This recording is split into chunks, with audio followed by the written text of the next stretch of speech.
Hello, I am back and I have bonded my four rabbits pretty much.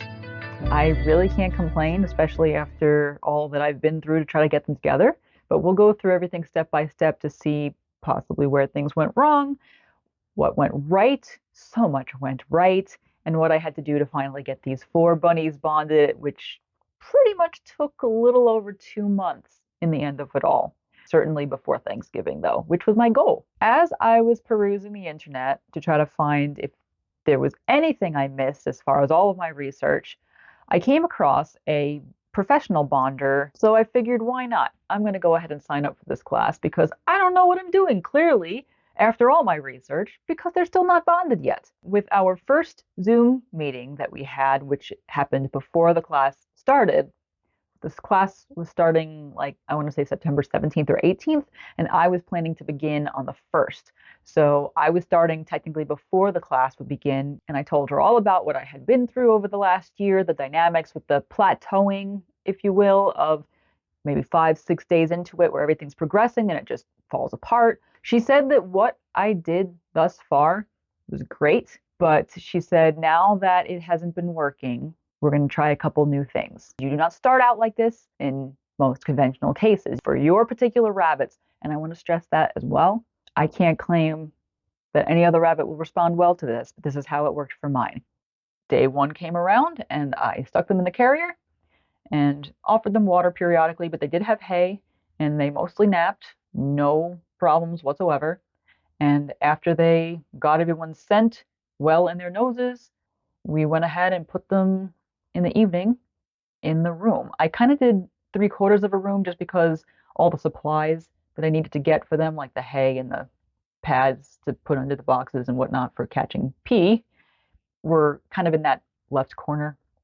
But as you can see, they were not going at each other's throats immediately. They were very curious about their new surroundings. Piper was still giving some problems.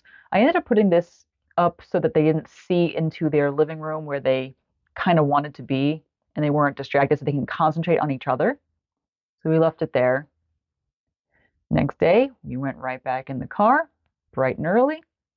They were just as terrified. 20-minute ride, left them in for about an hour after that, and then back into the space.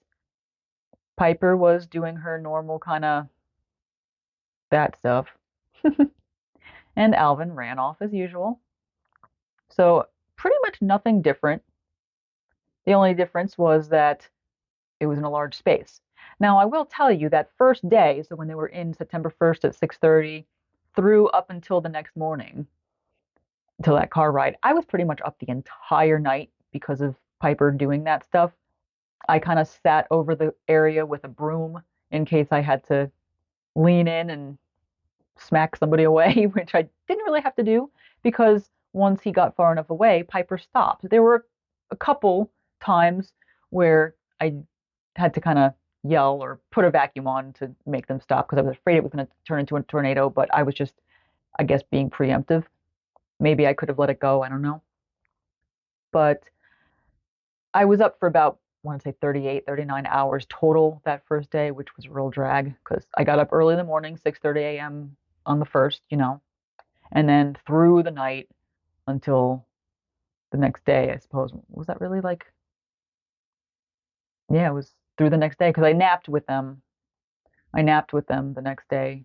Well, there she goes again. That was pretty constant, but it was nothing new. It was just everything was in the large space as opposed to the small space, and Alvin was able to run off, and Piper, yeah, it was constant. Piper would lay off when she saw that Alvin was respecting her authority, so to speak. Dory was not as picked on, but she had her fair share.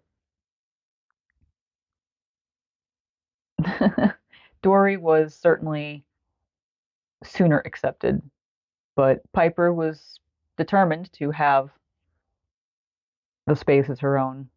That was almost a moment of Alvin turning everything upside down by going into circles, but nothing really, nothing really escalated into anything that I had to worry about. It was a little tricky because, as you could see, they're slipping and sliding on the boxes.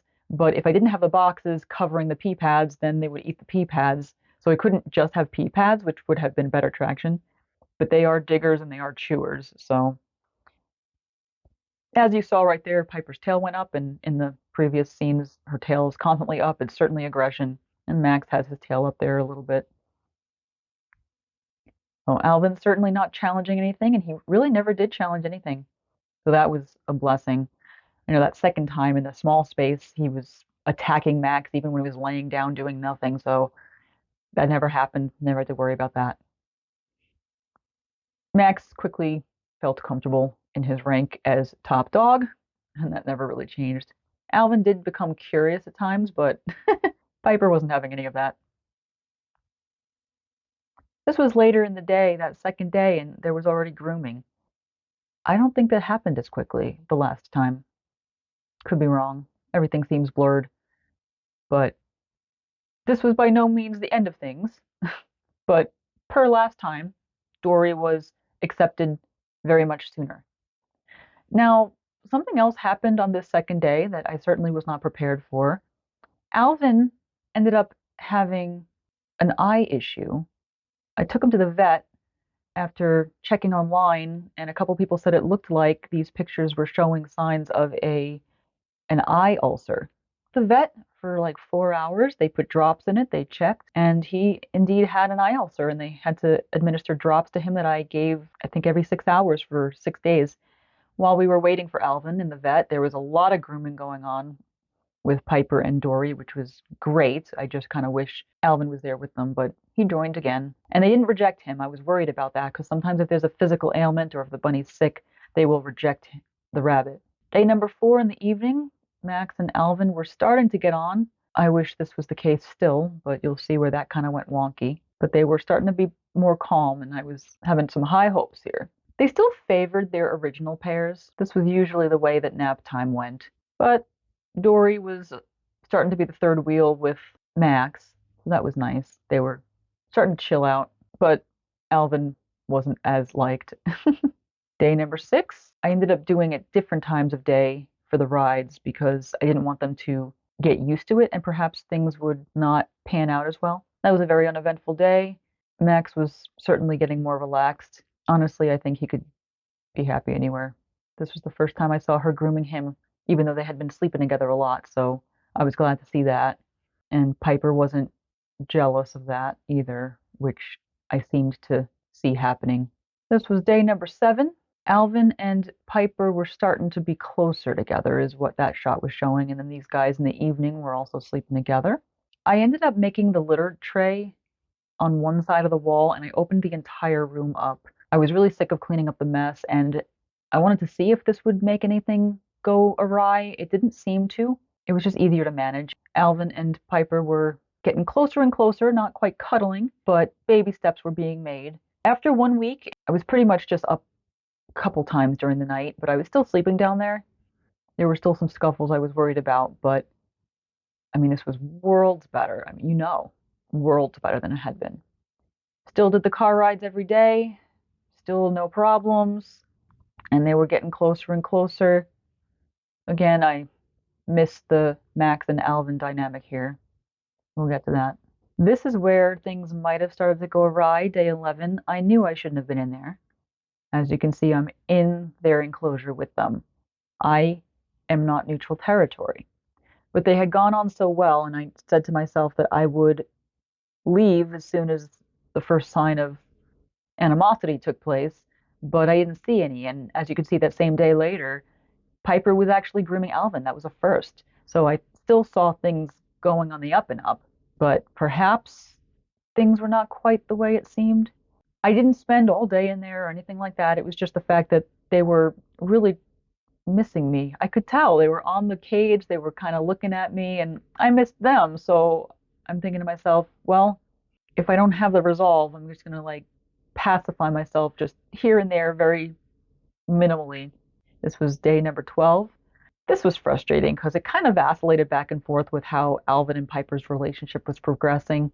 Clearly, Alvin's asking for a groom, and Piper's just absolutely ignoring him like such a diva. Really?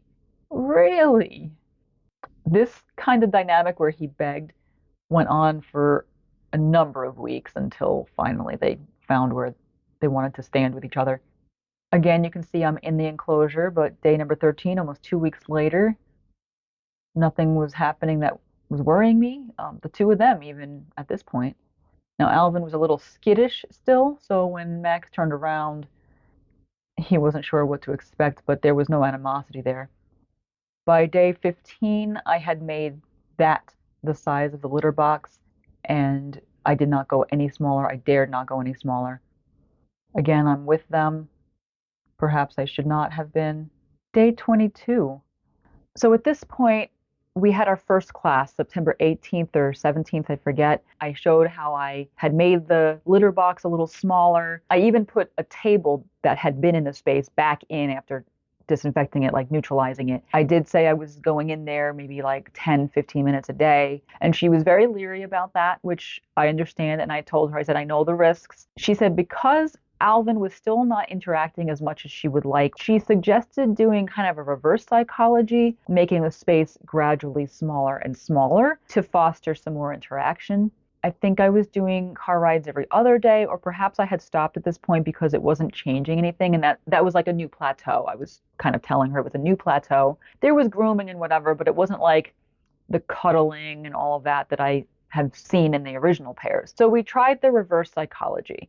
So I made the space a little smaller, kind of like the 2/3, 3/4 room originally. I kept it there for like a day or so, and Alvin still chose to be more or less on his own. October 1st, so it's been a month at this point, I made it even smaller. It was like a quarter of the room size. They would eat peacefully together from the same pile. I wasn't doing bowls at this point like I usually do because I was afraid it would get territorial. So this was a good way to feed them. Nothing happened. And then I made it this size. And maybe I made it too small too quick, but Piper was starting to get nippy again. And I didn't like that. I didn't want to undo everything I had done thus far. And then Alvin was getting nervous, and I didn't want the whole tornadoes to happen again. And then Max, for goodness sake, and that was the first time I saw aggression from him. So I told the coach, and she said, go ahead and make it bigger. And they were much better, as you can see, much closer together at that point. I did some more crate time for like half a day for a couple of days to make up for the fact that I couldn't make the space smaller, or at least I was nervous about that. And I went back to consistent car rides at that point. And it seems to go back to the way it was. And as you can see, Alvin he was almost starting to sleep with Piper, and that was such a great sign. And he was even grooming himself. Shows he was very comfortable, and it was just baby steps. I couldn't really rush it. October 9th, so it was like a month and a week at this point, a little more. They were still doing very well in the litter box together. I was still going in there pretty regularly, but not for lengthy periods of time. It was just for a period of time each day to kind of get my fix, which she was still not cool with, and I understand. And perhaps that is the reason the males ended up falling out, because she said, it may not look like things are going awry, but they have little bunny psyche. You don't know what they're silently communicating to each other. And I knew, and I still know. I was able to leave them during the day, though, by this point. Like, honestly, by the third week, I was able to leave them. That was huge. So I figured I could rush it, or I can just think about quality of life at this point. I was certainly losing my resolve to be a tough nugget about all of it. About 6 weeks in, this was when I started to notice Alvin really being nervous around Max. Max wasn't doing anything, but as you can see, like, he did go away from Max in particular right there. And it was just a baby thing. It was like almost maybe I didn't see it, but I did see it. And it just steadily progressed. Now, it was about that time that Alvin was like 100% accepted by Piper, but it was also me having been in the enclosure pretty consistently for a while. I would have thought that I would have seen a digression sooner if it were that reason, but it's a bunny psyche. What do I know? I have a hunch that Max started to get jealous because Piper finally accepted Alvin. One of the classes I mentioned that Max was rattling the cage and he continuously wanted to get out into the wild, into the main living room, despite me having the curtain over it still. And the coach was like, oh, if I knew that sooner, I would have tried to get you back opened sooner if that was causing stress. Maybe that's what's causing him stress on Alvin, maybe. So October 17th was the first day I opened part of the living room, nowhere where they can get stuck underneath anything like a couch or any other furniture. And as you can see, they were very curious, they were distracted, but there was a little bit of reestablishing authority from Piper, and Alvin was certainly skittish. And I was to expect that. I wasn't surprised, but I just hoped it wouldn't digress. And it really didn't. It just was new territory and they were figuring out what was what. I was really supposed to let them out for about 10 minutes, 3 times a day that first day, and then maybe a little longer, and then maybe a little longer, and then gradually give more space until they were in the entire house. But I did something else somewhat new. I ended up the next day opening the entire living room. Maybe this messed with Max's psyche as well, I don't know. But they did so well. I was watching them like a hawk. I wasn't in the room with them to start. Nothing happened at all. And I watched them all day like a hawk. It was a month and a half at this point. They were so curious. They were having so much fun. But an interesting thing happened where the outcast became Max for like a couple of days. It was the three of them, and then it was Max being in his own world. And I really think he was brooding. Like, that's just my take on it. I'd like to think that I wasn't the one that screwed everything up, but it might be. But I'd like to think that he was brooding for a while. He was still sticking around somewhat near Alvin, but they weren't chumming out like they used to. It was the two females with Alvin, or it was the two females with Max. It was never the four of them. And honestly, to this day, that's the same way. It's always one male with the girls, and then two males are really never together. And at first, it was just they avoided each other and they kind of looked at each other from across the room. But then it started getting a little bit more nippy and then chasing. So we decided to start doing car rides with just the males. And because they were free roam and they would sleep all day in opposite sides of the room, it wasn't going to like break the bond or anything. And it didn't do anything. That would just be like if they went to the vet. But they were perfect in the carrier. But as soon as I let them out, and as you can see, this was November 3rd, Alvin is just completely ostracizing himself in any random corner.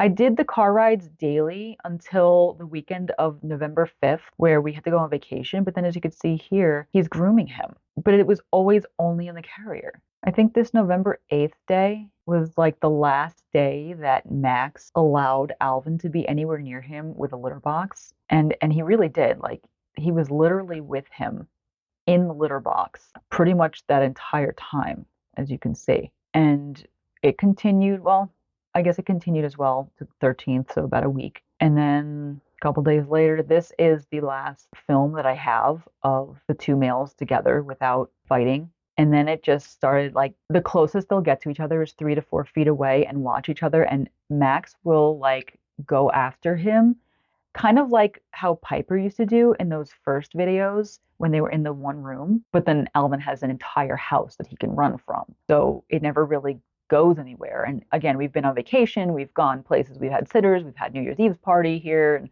all of it. Like nothing to worry about as far as I think someone's going to die. But I did ask the bonder, I said, how is this going to resolve? I mean, what can I do at this point? I'm kind of tired. I don't want to be doing car rides every day anymore. Like it's been all fall and now winter. I asked, could I expect like maybe a year from now being okay with the two of them? And she said, if it was the two of them, maybe. But since they have the females to distract them, it's kind of like they're just choosing their buddies and they're going to hate on the other one. And it may not resolve. It may just be that the buffers that each male has is the females, just the way that it worked. I feel like I do want to do some more bonding, maybe next fall if it's still like this, where Max and Alvin kind of just like eye each other across the room. Max does a little chase and then Alvin runs away. I mean, sometimes they do a chase behind the couch, and then once they get out, they're like looking around and be like, oh, what happened? It never goes anywhere. The females are there, and they very often just distract Max. Like, oh, you're there, and I'm going to hang out with you now. And they have the whole house where they don't have to interact. They'll just choose the female they want to be with. It's not the best scenario, and perhaps I screwed it up with opening the space too quickly. Perhaps I shouldn't have been in there. I knew both of those risks. I do think the correlation between Piper actually accepting Alvin and then Max starting to like be nippy and chasey. That's the closest like timeline I can see because I started going into the enclosures way before Max did anything negative. And he was already doing negative things before I opened the space. So that's my theory. But at the same time, it's a bunny psyche. I don't know. So anyway, that is the update I have for my 3.5 bonded rabbits. They all come in the kitchen begging for food. They hop up on the couch. It really is fantastic. For what I got with the amount of time that it took, I can't complain at all. So until I have more to offer, or until next time, see you around. Hope you learned something.